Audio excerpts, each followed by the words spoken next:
Di jud ka kalimot ato nga time na tugay na to nga panahon. Di ko kalimot.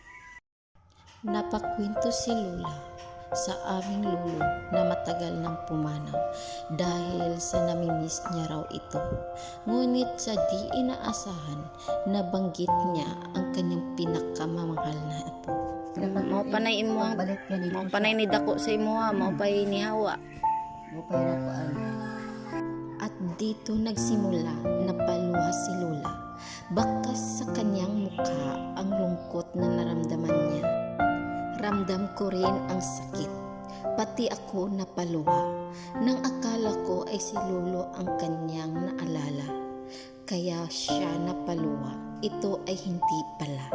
Kaya pala siya napaluha dahil naalala niya ang pinakamamahal niyang apo.